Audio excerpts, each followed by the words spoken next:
독일의 레오파르트 계열을 주력 전차로 사용하고 있는 유럽 국가들이 독일에 대한 신뢰성을 점차 잃어가게 되자 이를 대체하기 위한 대안을 찾고 있는데 유럽의 새로운 파트너에 한국이 될 가능성이 높다고 합니다. 이 소식은 현지 시각 1월 30일 포린 어페어스와 함께 외교 전문지의 양대 산맥으로 불리는 포린 폴리시에서 전해졌는데요. 유럽은 지금 어떤 일들이 벌어지고 있는 걸까요? 레오파르트 계열의 전차는 현재 나토 육군 주력 전차로서 유럽 국가에서 현재 2,000여 대가 운용 중에 있는데요. 하지만 최근 우크라이나 지원에 관한 독일의 행보에 독일을 신뢰할 수 없는 유럽 국가들이 독일에 대해 의문을 품기 시작했다고 합니다. 독일은 한때 유럽에 무기를 공급해주는 공급자 중 하나로서 군수와 관련해서는 유럽 국가에서 높은 신뢰성을 유지해왔는데요. 그러나 최근 독일 정부는 올라프 숄츠 총리와 같은 칠러 정부가 연달아 들어서면서 유럽의 공동적인 러시아에 대해 우호적인 것도 모자라 우크라이나 지원과 관련해 계속된 입장 번복을 보여주는 등의 모습을 보여왔습니다. 눈앞에서 펼쳐지는 우크라이나 침공은 주변 유럽 국가의 입장에선 남일 같지 않은 위협적인 상황이므로 이들은 더 이상 독일에 의존하고 있지만은 않겠다고 결정한 것인데요. 이에 유럽 국가들은 독일제 전차를 우크라이나에 기증하면서 국가 주요 전차를 대체하는 사업을 준비 중이라고 합니다. 애초 유럽 국가들은 유럽의 리더격인 프랑스와 독일이 레오파르트2와 르클레르를 대체할 신형 4세대 전차를 개발하기 위한 계획을 세우면서 이들이 개발할 4세대 전차로 대체할 예정이었으나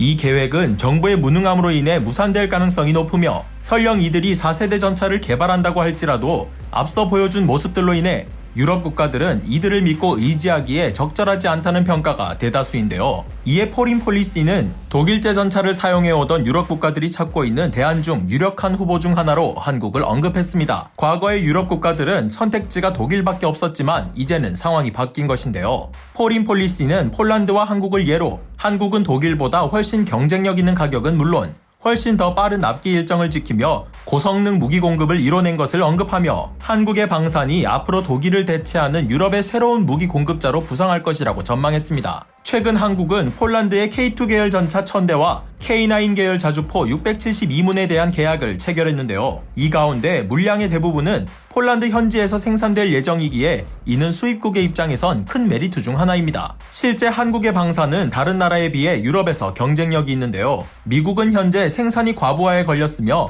가격이 비싸고 수입하는 데에 제약이 많지만 한국은 높은 신뢰성을 바탕으로 가격이 저렴하며 납기일이 빠르고 나토 국가의 호환과 후속 군수 지원이 잘 되는 것으로 알려졌습니다. 이러한 경쟁력 덕분인지 현재 한국산 전차를 고려하는 나라는 튀르키예, 슬로바키아 등 동유럽 국가들의 러브콜이 쏟아지고 있다고 하는데요. 국가의 신뢰성과 견고한 내구성 등으로 과거 유럽의 전차 시장을 꽉 잡고 있었던 독일. 그러나 시간이 흐를수록 유럽 전체의 군사력을 다운그레이드 시킨 독일의 활약 덕분에 우리나라는 유럽 시장으로의 진출 기회를 잡게 되었습니다. 과연 포린 폴리시의 전망대로 이루어질지 유럽의 선택이 궁금해지네요.